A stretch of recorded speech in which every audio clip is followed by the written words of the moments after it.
As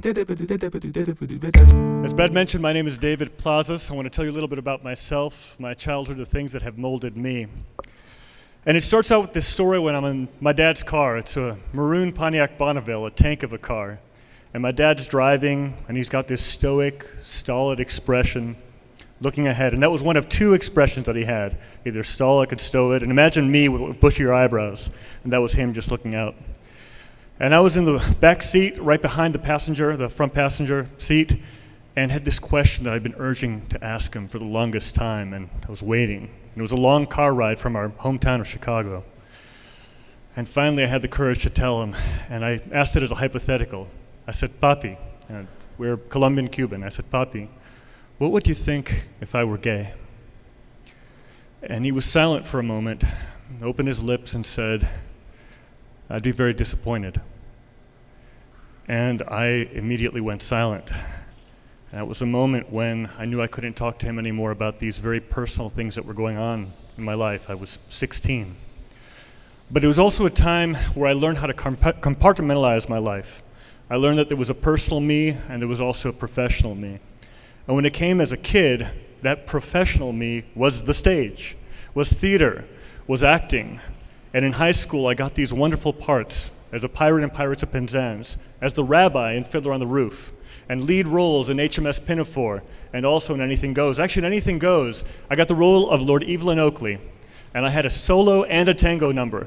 I danced all over the stage with a rose in my mouth and dipped my partner, just like that, and the applause was just magnificent. And I didn't have to think about those personal things. I didn't have to think about those conversations that I didn't want to have with my dad because I excelled at a thing that I loved. The other thing that I loved too was going to church. My dad is an Episcopal priest. I grew up as a preacher's kid, and I was in church all the time. Listened to thousands and thousands of sermons, the good, the bad, and the ugly. But church was a place where I could find some respite. And it was a place for a long time where I felt very accepted until that moment in the car ride. And I knew my dad wasn't homophobic because years before, he had tended to and healed my godfather who died from AIDS-related causes. He was gay. And I saw how tenderly he nurtured him, how he prayed with him. But it was his own conservative views on sexuality and conservative views on family that affected his disposition and his belief on what I should be. I should be a man who was married to a woman, who should have kids. And so I decided that part I was going to keep as silent as possible and just focus on the work. Just focus on the theater and focus on my journalism. I love to write. And when I entered college in Chicago, I went in initially as pre-law, but there was a lot of writing and I fell in love with it. But I also had to make a decision to help myself because I was going to be away from home. I said, what can I do to butch myself up more? I said, I think I'm going to join ROTC. Imagine this, I was a theater kid, was not particularly athletic, did not like authority, and made a decision that ROTC was the right thing for me. And I was at the Great Lakes Naval Air Station in Waukegan, just north of Chicago, doing my boot camp. And I was all sloppily walking, and the gunnery sergeant came up to me and just thud, just hit me in the chest. Said, better shape up, boy. And that scared me. For that week, I was doing my best to drill, I was doing my best to run, doing my best to do pull-ups, not very well, getting yelled at, getting called all sorts of names, until it came to the last day when the platoon leader was so impressed that I could take so much abuse. He came up to me and said, you are the Teflon midshipman. And that felt very good. About a year later, I decided to leave ROTC because I knew it was not the right thing. It was around the time that Don't Ask, Don't Tell had started, actually from my university, go Northwestern.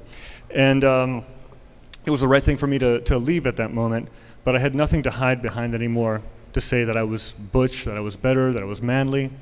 And for months, the rumor mill in my community and my family started going around, why doesn't David have a girlfriend?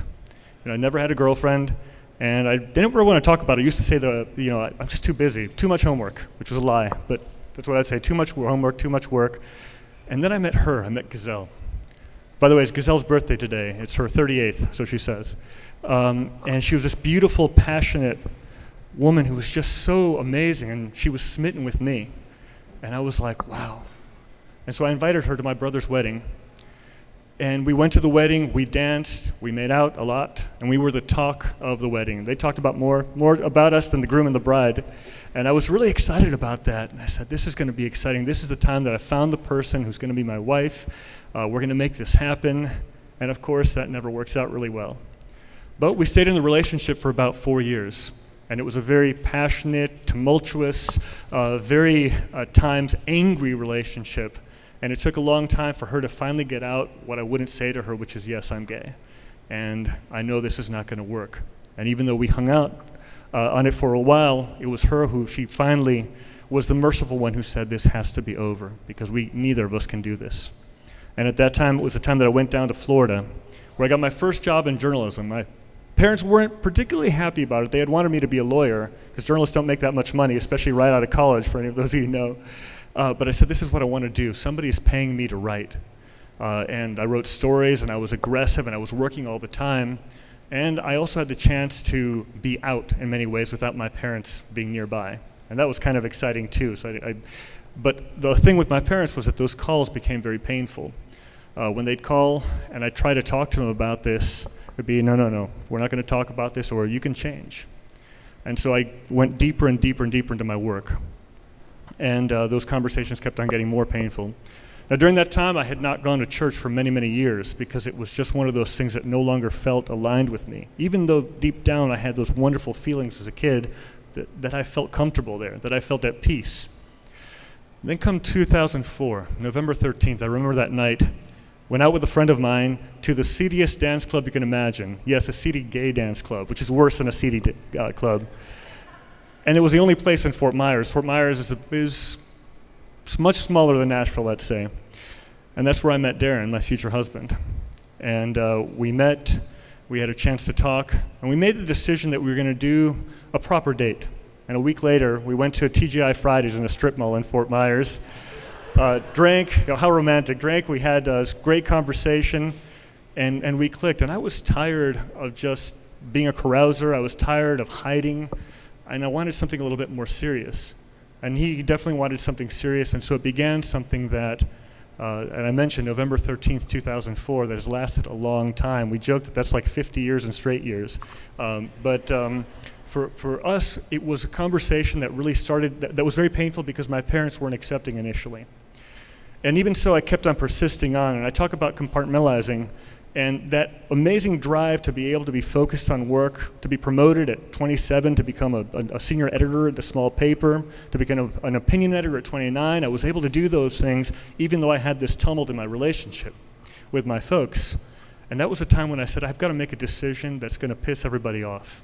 And it was on my dirty kitchen floor on Super Bowl Sunday, where I got on one knee and asked Darren to marry me. And he surprisingly, shockingly did. And we had planned that wedding for May 20th of 2006. And I told my parents about maybe thinking that that would change their minds. I was suddenly doing something traditional, and they weren't going to come. And it was a really hard 3 weeks before that wedding day. And mind you, marriage wasn't legal yet in Florida or in most places in the United States. And I had these throbbing headaches 3 weeks before the wedding. They were just throbbing. If you remember that scene from Kindergarten Cop where Arnold Schwarzenegger says, "It's not a tumor." That's what was going on in my head, this just throbbing headache. And went to the doctor and found out that they were cluster headaches. And these are major migraines, painful migraines that required 8 Motrin a day just to calm down. And by the time the wedding day came, there were 140 people there. My colleagues, Darren's family, an aunt and cousin of mine, but not my folks, not my siblings. And yet it's still one of the most beautiful days that I ever remember. It was sunny. We were over on a pier over the Caloosahatchee River right there in downtown Fort Myers. It was glorious. And the best thing about it is that once that wedding was done, my headaches were gone. And I realized what that was. And it was the right thing for us to do. And over the next several years, we grew closer. But we also went through some really hard times. Because even as my career progressed, the economy started tanking. Great recession came, there was job loss, money loss, and we lost our house. We had to contend with a very difficult situation. And it was at that time that I talked to my dad, and I didn't prompt him, but he had invited us to come live in his house, to rent from him. And it wasn't just me, it wasn't David, you come. He said, I want you and Darren to come. And I started thinking, what could have happened? And I realized that it went back to just a few years before when I started going back to church again. And I started listening intently to the sermons of our priest. It was a welcoming community. And I would call my dad, and rather than just talk about finances or politics, I'd start telling him about what the priest said. And I'd ask my dad what he preached that Sunday. And somehow conversations went from being 5 minutes long to being 20 minutes, 30 minutes, 40 minutes. And I got to see a side of him that was authentically him. And it allowed me to connect with him in a way that was so wonderful, even as he wasn't accepting, but it almost created this detente. And as the years went on, we started developing more and more allies in my family. Most notably, my grandmother, known as Abuelita. And Abuelita is this beautiful 5-foot-tall woman who's always dressed to the nines, blonde hair. She's never had a gray hair in her head, she says. She's 92, always dressed beautifully, and greeted Darren with the greatest, biggest hug. And it was wonderful to see that, because that led to the opening of many more things. People said, these folks aren't, hanging off chandeliers. They're actually pretty boring people. They're hardworking, working at their jobs. And that was really wonderful to see. And I was at a point when Darren and I made a decision that after the Supreme Court decisions came, that we were going to get married, for real, legally. And it wasn't legal yet in Florida, but we decided to take a plane to New York City. And getting your wedding license in New York City is like going to the DMV to get your driver's license. It's that romantic. You go, you get a number, someone tells you to wait in line for 3 hours, and then you have to get another number to go to the booth. And we were people watching all throughout. There was one 80-year-old man who was getting married to a 20-year-old woman. They'd picked the number 666, went to booth 13. This is for real. And we finally got our number, and we had our witness, and went to the booth. And it was a very short ceremony when we got to the clerk, and he asked us to do some quick vows and said, by the power vested in me in the state of New York, you are now legally married. And it was like, whoa. It was one of those things that was so special, because when we had bought our house so many years ago, we were considered business partners in the law. So when we lost our house, we weren't protected, we weren't spouses. So there was something very special about that. Only a few months later, our company was reorganizing, and there was an opportunity to leave Fort Myers and come to Nashville. This was in November of 2014, and we made the decision that we were going to take this job. It's a great opportunity. At the same time, there was a lot of tumult going because of that reorganization. So I said, we're going to go into this, 2 feet in. And well, at first, Darren was going to stay for a few months. I said, I can't go without you. I need a business partner. I need a partner in mischief, I should say, come with me. And he did. We drove those 839 miles, and you can imagine, we didn't know much about Nashville. We thought, Nashville's about country music, right? So we were putting on country music very loudly in the cars. We're going 839 miles north, and realized as soon as we got here, there's actually a really cool music scene and rock and so forth. And when we arrived, we decided we have got to fall in love with this city right away. And the only way we're going to do it is by being transparent, authentic, getting to know our neighbors, and also, in terms of my job, being very honest with this community about who I am. So in my first column, I introduced Darren, just one sentence, and I introduced Zoe and Bandit, our Chihuahuas, too. But I said, I just want to make it clear, this is who we are. This is, and then I'll start talking about politics and education and all that other stuff afterwards. But it's made a big difference because, for me, it's allowed me to unite those parts that were separate for so many years. I didn't have to compartmentalize anymore. There was the personal me and there was the professional me, and it was finally one.